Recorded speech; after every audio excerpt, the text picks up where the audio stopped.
तो बच्चों, कैसे हैं आप लोग? आई होप आप लोग अच्छे होंगे। तो आज मैं लेकर आई हूँ आपके लिए हिंदी गद्य विकास का बहुविकल्पी प्रश्न, जो कि बहुत ज़्यादा इम्पॉर्टेंट है आपके एग्ज़ाम के लिए। तो आज हम पढ़ने वाले हैं किस तरीके से बहुविकल्पी क्वेश्चन को हम सॉल्व करेंगे एंड क्वेश्चंस जानेंगे। तो जो कि मैं क्वेश्चंस आज आपका कंप्लीट कराने वाली हूँ 20 क्वेश्चंस। ठीक है, 20 क्वेश्चंस आपका कंप्लीट कराऊंगी तभी आपका कवर हो पाएगा, जो कि 20 नंबर आपको लाने के लिए बहुत ज़्यादा हेल्प करेगी ये वीडियोस। तो आप इसको पूरा ज़रूर देखिएगा वीडियो, जो कि आपके एग्ज़ाम के लिए बहुत ज़्यादा इम्पॉर्टेंट रहेंगे। तो सबसे पहला क्वेश्चन हम देख लेते हैं। ठीक है, मैं डायरेक्ट उत्तर आपको बोलूँगी, क्वेश्चन पढ़ के डायरेक्ट उत्तर। ठीक है, ऑप्शन नहीं दूंगी, ऑप्शन आपको खुद देख लेना है। ठीक है, नहीं तो वीडियोस काफ़ी लंबी हो जाएगी, जिससे आप बोर हो जाएंगे, इससे आपको समझ में नहीं आएगी। तो आप इसे देख लीजिएगा। तो सबसे पहला क्वेश्चन है हमारा, कवि गंग किसके दरबारी कवि हैं? तो ये अकबर के दरबारी कवि हैं। अष्टयाम के रचनाकार हैं नाभादास जी।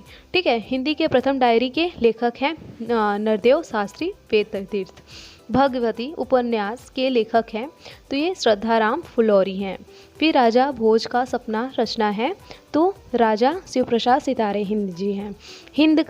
हिंदी का प्रथम यात्रावृत्त है तो सरयू पार की यात्रा। घुमक्कड़ शास्त्र के लेखक हैं राहु सकृत्यान। कुटुज निबंध के लेखक हैं तो ये हैं डॉक्टर अजायब शाह द्विवेदी। फिर आगे देख लेते हैं क्वेश्चन। फिर सन्नाटा निबंध के लेखक हैं तो वो हैं सच्चिदानंद हरिजन वसाए अज्ञेय जी। फोर्ट विलियम कॉलेज की स्थापित था कोलकाता में। काशी नगरी सभा की स्थापना हुई थी भारतेंदु युग में। हिंदी किस वर्ष नई चाल में ढली? 1857 में। पथ के साथी किस विधा की रचना है? तो स्मरण विधा की रचना है। भाग्य और पुरुषार्थ के लेखक हैं जयनेंद्र कुमार जी। तितली के लेखक हैं जयशंकर प्रसाद जी। लहरों का राजहंस किस विधा की रचना है? नाटक विधा की रचना है। जयशंकर प्रसाद की कृति है ध्रुव सौमनी है। तो इस तरीके से आपका 17 क्वेश्चन जो है वो कंप्लीट होता है। फिर आगे हम देख लेते हैं। अगर आप इसका स्क्रीनशॉट लेना चाहते हैं तो स्क्रीनशॉट ले सकते हैं, इसका आप तैयार कर सकते हैं। अगर आपके पास ये अनेबल है बुक तो आप इस बुक को अच्छी तरीके से तैयार कर लीजिएगा, क्योंकि इसी पे से आपका कोई ना कोई क्वेश्चन ज़रूर आएंगे। फिर आगे देख लेते हैं। हम देख लेते हैं 18 क्वेश्चन कौन है। 18 क्वेश्चन है हिंदी का प्रथम मौलिक उपन्यास। ठीक है, हिंदी का प्रथम मौलिक उपन्यास कौन सा है? तो ये है परीक्षा गुरु। ठीक है, परीक्षा गुरु हिंदी का प्रथम मौलिक उपन्यास है, जो कि किसने लिखा है? आप कमेंट कर जल्दी हमें बताइए, परीक्षा गुरु किसने लिखा है।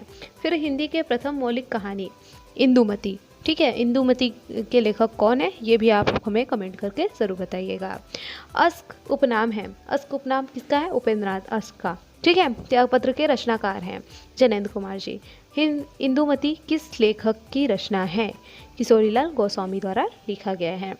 अशोक के फूल के रचयिता हैं तो ये हैं डॉक्टर अजायब शाह द्विवेदी। अनाम दास का पोथा के रचनाकार हैं डॉक्टर अजायब शाह द्विवेदी। भारतेंदु युग की पत्रिका है तो ये है कवि वचन सुधा। चिंतामणि की रचनाकार हैं तो आचार्य रामचंद्र शुक्ल जी हैं। अपनी खबर किस विधा की रचना है? तो ये आत्मकथा विधा की रचना है। चिंतामणि किस विधा की रचना है? ये निबंध विधा की रचना है। राष्ट्र का स्वरूप विधा है, निबंध विधा है। आवारा मसीहा किस विधा की रचना है? जीवनी है। तो ये हमारा 30 क्वेश्चन होता है कंप्लीट। ठीक है, मिलते हैं नेक्स्ट वीडियो में। अगर आपको मेरी वीडियोस पसंद आई हो तो वीडियो को लाइक शेयर और चैनल को सब्सक्राइब करना ना भूलिएगा। Thank you.